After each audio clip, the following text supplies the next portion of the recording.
სალამი მეგობრებო, ახალი ვლოგით დაგიბრუნდით. დღეს ვიმყოფებით ესპანეთის ქალაქ კონიულში. ეს არის ზღვისპირა ქალაქი და წამოვედით ავტობუსით. მოკლედ ერთ-ერთ დღეს გაჩერებაზე ვიდექით და დავინახეთ, რომ დადის ავტობუსები ზღვისპირა ქალაქებში, ვისაც მანქანა ჰყავს და სხვანაირად ვერ მიდის. ესე ავტობუსები დადიან და შეგიძლია წინასწარ იყიდო ბილეთი და წამოყვი. ავარჩიეთ ეს ქალაქი, იმიტომ რომ ყველაზე ისეთი მშვიდი, წყნარი და რაღაცა კარგი ქალაქი ჩანდა და დღეს თქვენთან ერთად დავათვალიერებთ. ეხლა უკვე მოგვიყვანა ავტობუსმა სადღაც საათი და 40 წუთი დასჭირდა და ქალაქის ცენტრისკენ მივდივართ. სანამ ზღვაზე ჩავალთ, ჯერ თვითონ თუ რაიმე ღირსშესანიშნაობა არის ამ ქალაქში, ეგ ყველაფერი რომ დავათვალიეროთ. სკელუნა გაგვიკეთებს კომენტარს ამინძზე. რავი, ჩამოვედით და პირველივე დღეს სამოღრუბლული დაგვი. რამდენი გრადუსია? ზღვაზე გადასვლა წასვლა დავაპირეთ და სევილია 24 გრადუსია. 24 გრადუსია. სევილიაში 24 გრადუსია. დღეს ყველგან დაბალ ტემპერატურაა. ეგრე დაგვემთხვა რა. თორე ხოიშ თროგაც ხელა ხოლმე. დილით რაღაცნაირად გრილობდა და პატა მითხრა რომ მაინც ჟაკეტი ჩაიცვიო და კიდე კაი ხალხო, იმიტომ რომ ჩვეულებრივ არც გამიხდია ისეთი სიგრილია დღეს. ხალხი საკმაოდ ბევრია. ესე იგი, აი ეს არის შესასვლელი, უძველესი ნახეთ და იძახის რომ ზემოთ ვიღაც ცხოვრობს და აშკარად არის ერთი სახლი, არ ვიცი რამდენად ცხოვრობს, მაგრამ ანუ ეს არის უძველესი გალავანი, აქედან შემოდიოდი ქალაქში. არის სულ თეთრი სახლები, ყველაფერი თეთრ ფერში არის და არის ძალიან ვიწრო ქუჩები. აი ეს ერთი პატარა პიპია რო გაეტევა. ეხლა მივიდივართ შემდეგი დანიშნულების ადგილისაკენ. პლასა დე ესპანია ჰქვია, ესპანეთის მოედანი. ნახოთ აბა რა იქნება. იქით გიდი უხსნის თავის ტურისტებს, რაკეთებთ რა ხდება. ნახეთ პირდაპირ თაღის წინ ყავს გაჩერებული ტურისტები, იმიტომ რომ თურმე შუა საუკუნეებში სულ გალავანი ყოფილა გარშემო ამ ქალაქის და ისტორიულად ესე გალავნით გამაგრებული ქალაქი ყოფილა და მხოლოდ ეგ თაღის ნაწილი რა არის შემორჩენილი, თორე დანარჩენი ნახეთ ყველაფერი გაკეთებულია თეთრ ფერებში, ახლებურად ისე სიძველის ეფექტი და რაღაცა არ აქვს და ეხლა საერთოდ მივდივართ, იქით უფრო ვნახავთ ალბათ ძველ ნაგებობებს. მე მეგონა პლასა დე ესპანია უფრო დიდი იქნებოდა და ანუ რეალურად ეს არის რა. იქ სევიაში რომ ძალიან დიდი გვაქვს, აქაც რაღაცა დიდ სველოდებოდით. მაგრამ ანუ ეს არის სულ.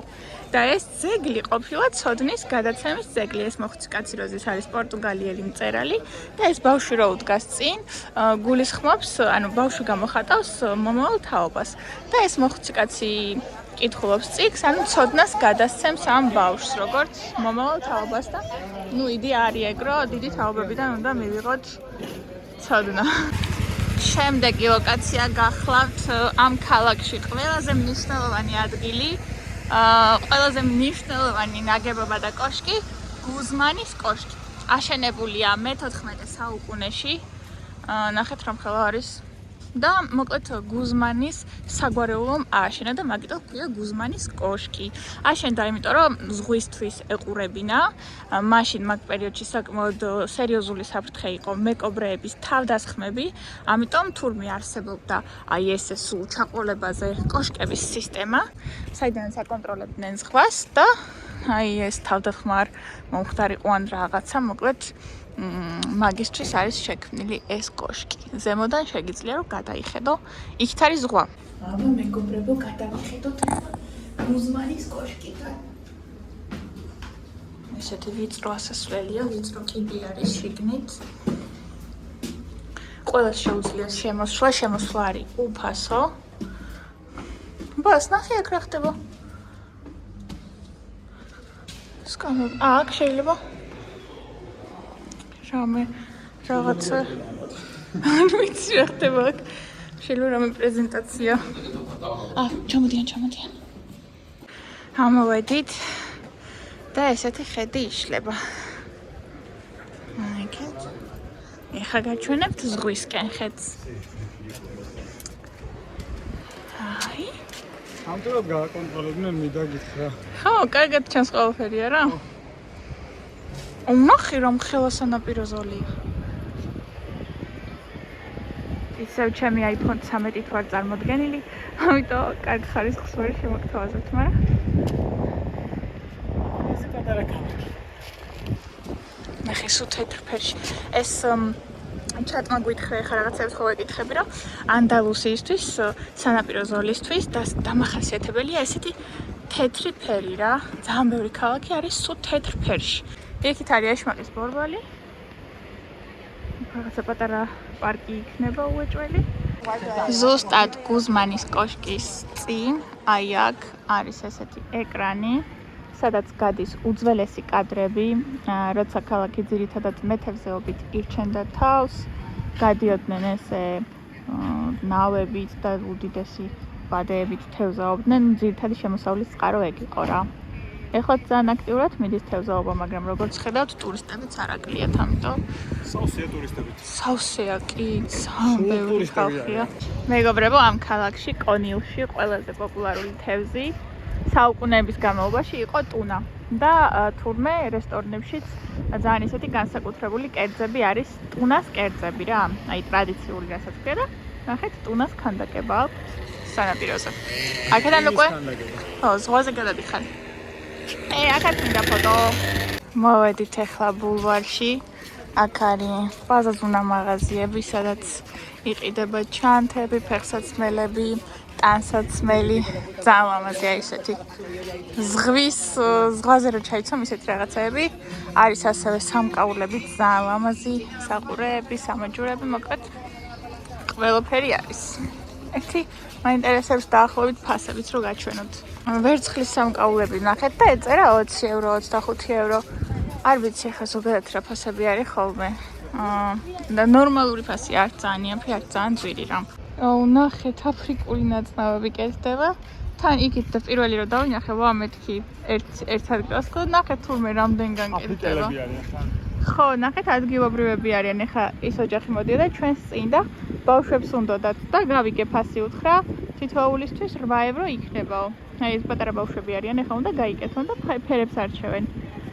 ფერებს აგარჩევინებენ. მოკლედ რომელი გინდა სტილი, იმიტომ რომ ყველანაირი სტილის ფოტოები აქვთ და გაგიკეთებენ. აი ეხა ამბობს მისცენ, რომ არჩიოს. ახლა რა მაგარი ფერებია. ძალიან მაგარია. ჩვენ არ ვჩქარობთ სანაპიროზე ჩასვლას.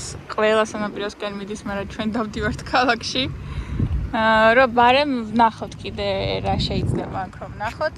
აქ ესეთი ზარბაზარი ვნახეთ, ხო, აბა? არ ვიცი რომელი საუკუნის არის.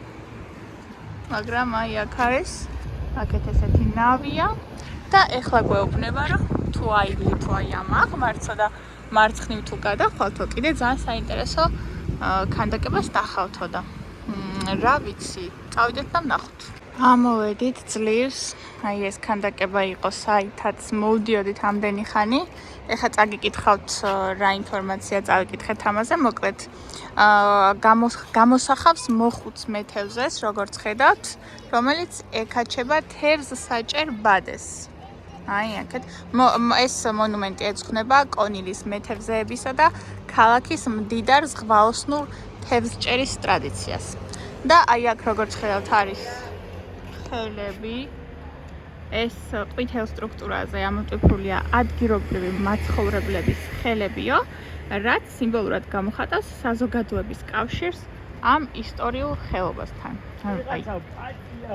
ძალიან დიდ პატივს სცემენ თავიანთ აი ამ ტრადიციას, რამაც მოიყვანათ ამდენი საუკუნის მანძილზე და ხედავთ ალბათ, რომ რაც ვნახეთ, ყველაფერი მეთევზეობასთან არის დაკავშირებული. პაწუაკელი დაინახე? ვაი! პატარა მეთევზეა ვიღაცა ქალაქში და აქვე არის გადმოსახედი, ძალიან კაი ხედი იშლება აქეთ, უბრალოდ ეს მცენარეები ძალიან არის გაზრდილი და არ ჩანს და აი იქით სკამები რო არის, ეხლა იქით ჩავალთ ჩვენ და გადაგახედებთ. თან ფოტოებსაც გადავიღებ. 2003 წლის თარიღდება და არის კონილის აიუნტამენტოს მერიის რა, კონილის მერიამ შექმნა იმისთვის, რომ თავისი მხარდაჭერა და პატივისცემა გამოეხატა მეთევზეების მიმართ.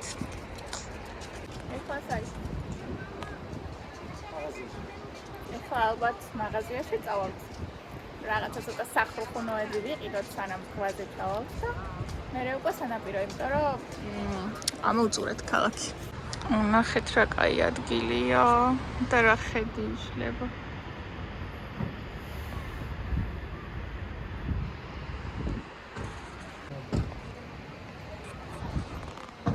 შორებით ჰორიზონტზე ვხედავთ ძალიან შორს 6 გემს. მოვედით მერკადონაში, არის გადაჭედილი, უამრავი ხალხია. გარეთაც პარკინგზეც შიგნითაც ამდენი ხალხი მერკადონაში არ ვიცი. და ეხლა ვფიქრობთ, შეიძლება აქ შევჭამოთ, შეიძლება წავიღოთ სანაპიროზე, ნახოთ რა იქნებათ. მზაკვების სივრცე უფრო დიდია ვიდრე ჩვენთან. ჩვენ რომელ მერკადონაშიც დავდივართ. მეთქი მეჩვენება თქო, მაგრამ არა, აი ბევრად დიდია. ხო და ალბათ უფრო მეტ ადამიანზე რო არის გათვლილი მაგის მიხედვით რა. ნახეთ, ეს საალთები ჩვენთან დევს ხოლმე 5 ცალი ჯამში რა. და საღამოს თუ შეყვალ აღარც არის დარჩენილი. ანუ დღის მანძილზე რო გაიყიდოს, მაგდენს აკეთებენ. პატარა მერკადონაა და აქ 5 კი არა, რა ვიცი. ნეკნები ვიყიდეთ, კარგახანია გასინჯვა მინდოდა და დააჩქარა იმან, რომ ლაზარემ გასინჯა რამდენიმე დღის წინ და გაგიჟებული იყო, იმდენად მოეწონა მერკადონას ნეკნები. ამიტომ დღეს გავსინჯავთ, უხდება ძალიან კარტოფილი, პური და კოკა-კოლა ზერო. შევჭამთ ახლა ცოტა ხანი დავისვენებთ და მერე უკვე წავედით ზღვაზე. ქლიავის ზომა მინდა რომ გაჩვენოთ. ამას უყურეთ ხალხო. ეგრევე ვერ მიხდები. ნახეთ. ნამხელა ქლიავი. ვაი. ჩვენთანაც არის, ანუ ჩვენს მერკადონაშიც არის ხოლმე, მაგრამ ამხელები არა. ჩვეულებრივ სტანდარტულად საშუალო ზომის აი ვაშლის ან ვაშლატამის ხელაა. აი ეს არის ქლიავი. აქეთ არის პორტოხალი. იგივე ზომა, თუ პორტოხალზე დიდი არ არის. მე ვერთვით მერკადონას ნეკნები, ან თამამად გეუბნებით ხალხო, რაც ჩამოვედით. 7 თვეზე მეტი რაც ჩამოვედით, ეგრე გემრიელად ეს ვაინში არაფერი არ მიჭამია. აი მართლა ძალიან გემრიელი იყო, კარტოფილთან ერთად იყო ძალიან გემრიელი. და მე ერთი ორცხობილა დავაყოლეთ და ის ორცხობილაც ყველაზე გემრიელი არის მერკადონაში. ამიტომ აი ძალიან კაი იყო. ნამდვილად. პატარა გორც ხორცის მოყვარული, ისეთი ბედნიერი იყო. ოღონდ კარგად ცოტა კი ამოვიდა მზე, მაგრამ დღეს არც ხელა, ისევ სადღაც 25-26 გრადუსია. არ დაგვემთხვა ცხელი დღე. ეს კარგი იყო იმისთვის, რომ ქალაქი იდეალურად დავათვალიერეთ, საერთოდ არც ერთ მომენტში არ მიგრძნია, რომ ცხელოდა რა, აი. ძალიან კომფორტული იყო ქალაქის დათვალიერება, მაგრამ ზღვა იქნება სავარაუდოდ ცივი და ბანაობა იქნება არაკომფორტული, მაგრამ it's okay. წელს პირველად ვარ ზღვაზე, ისე გაასწორა ესე. ფაშომასია რომ მარო. აი არ ვიცი, ძალიან სიამოვნო. ძალიან კაი ქვიშაა. ნახეთ რა შორს არის სანაპირო. აი აქედან არის ჩამოსასვლელი. აქ მე კარგად დატკეპნილი ქვიშა არის. და ნახეთ რა შორია. აი ხა მივიდივართ იქით, იმიტომ რომ იქით ესეთი სიტუაცია ნაკლებად არის. და უფრო ახლოს ვიქნებით სანაპიროსთან. აბა ნახოთ, პატა იყო ჩასული მაგარი ცივიაო.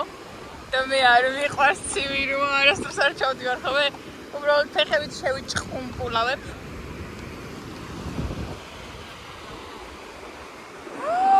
ვაიმე ცივი კი არა, გახინულია. ვაიმე ძალიან ცივია.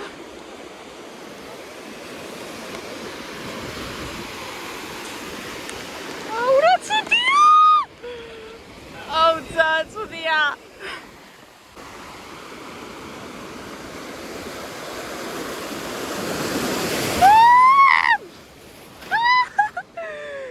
გაყინულია.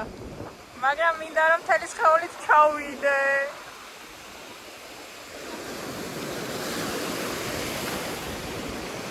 აუ ძალიან ცივია. ნახეთ რამდენი ხალხი.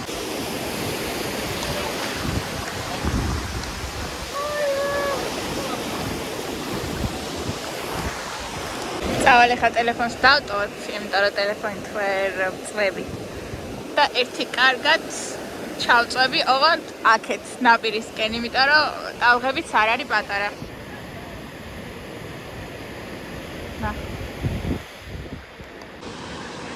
აბი როგორ მოგწონს სხვა? იყავი ჩასული?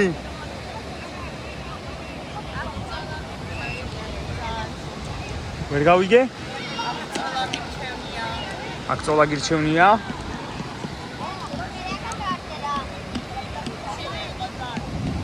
არა და კარგია.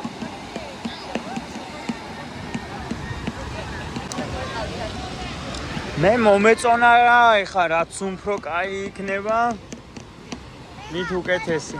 მომეწონა. ცოტა წყალია ცივი, ტემპერატურაა დაბალი და მაგიტო. მაგრამ შიგნით რო შედიხარ არ გცივა. მაგრამ მაინც კარგია. ეხა არის 7:09, 7-ზე ჩვენი ავტობუსი ბრუნდება ქალაქში. არც ერთ ვარიანტში არ დააგვიანოთ, რომ მილიონჯერ გაგვიმეორეს, პუნქტუალურები იყავით, რომ არც ერთი წუთი არ დაველოდებით, რომ არავისო. მოკლედ ადრე უნდა მივიდეთ, რა მაინც დაზღვეულები რო ვიყოთ. ახლოს ვართ, მაგრამ ნელ-ნელა ჩავლაგდებით და წავალთ. ოღონდ სანამ წავალთ, ეს პლედი უნდა გაჩვენოთ. ესე იგი, ეს გქონდა საყიდელი რა. რაც ჩამოვედით, არ გვიყიდია, იმიტომ რომ ზღვაზე არ ყოფილვართ, რაც ჩამოვედით, უბრალოდ გასაფენი პლედი არის და პატასხეობნებოდი, რომ რაღაც ჩვენ ქალაქში ვიყიდოთ, მეთქი დღეს რომ მივალთ ადგილზე, იმ ქალაქში ვიყიდოთ ბარემ მეთქი რა. და არ ვიცი რა მოხდა, ანუ ავტობუსში რაღაცა გათამაშება გააკეთეს, რომლის თარგმანიც მე ვერ გავიგე, იმიტომ რომ არც პლედი ვიცი როგორ არის, არც გათამაშება არ ვიცი ესპანურად როგორ არის, მოკლედ ვერ გავიგეთ და მე როდესაც უკვე ამ ქალაქს მოვუახლოვდით და დაასახელეს გათამაშების გამარჯვებულები და ამოვიდა პატას ნომერი 47 ნომერს კამზეზის და დაასახელეს 47 და ყველამ ჩვენსკენ მოიხედა, რომ თქვენ მოიგეთ, რა სულ 3 ადამიანმა მოიგო და ერთ-ერთი იყო ჩვენი ნომერი.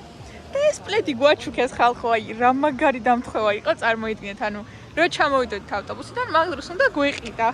და პირდაპირ ესე ძალიან ისე გვაჩუქეს. ძალიან გამიხარდა. ანუ თან უბრალო პლედი არ არის, ძალიან კაი პლედი აღმოჩნდა. აქეთ ამ მხარეს არის ესეთი პირსახოცი, მეორე მხარეს ჩვეულებრივია, ინდოეთში არის დამზადებული და ბამბის ქსოვილია, ანუ ძალიან კაი რამეა რა და ლამაზიც არის. მაგრად გამიხარდა. აი მეორე მხარეს ესეთია. ამის მერე სულ გვექნება ხოლმე ზღვისთვის ეს. თითქოს დავამანიფესტირე რა. ვფიქრობდი ჩავალ თუ არა უნდა ვნახოთ მაღაზია რომ ვიყიდოს თქო და ძალიან საყვარელი გვაჩქის. სანაპიროზე შეჭმა არ გამახსენდა, ეხა გამახსენდა რომ წამოვედით და აი უგემრიელესია ხალხო. ესპანეთში ქლიავი არის უგემრიელესი. ვიღაცას კისერი კარგად მოებრაცა. მოგეწონა სირუელა. უგემრიელესი აი. არა ეს აქტივ, ანუ ყოველთვის მეყვარდა ქლიავი, მაგრამ ესე აქტიურად არ ვჭამდით ხოლმე. აქ რავია ის სუპერმარკეტიდან არ გამოვდივართ ხოლმე, თუ რაღაცა ხილი გვინდა, ქლიავი რო არ ვიყიდოთ, აი ძალიან გემრიელი ქლიავია, არ ვიცი. დაასრულდა მეგობრებო ჩვენი მოგზაურობა. მოგვეწონა, ძალიან ლამაზი ქალაქი იყო, ძალიან კარგად გავერთეთ. დავათვალიერეთ, მერე ზღვაზეც კარგი იყო. მოკლედ ძალიან კაი დღე იყო. იმედია რომ თქვენც მოგეწონათ ვლოგი. მადლობა რომ გვიყურეთ და მომავალ შეხვედრამდე.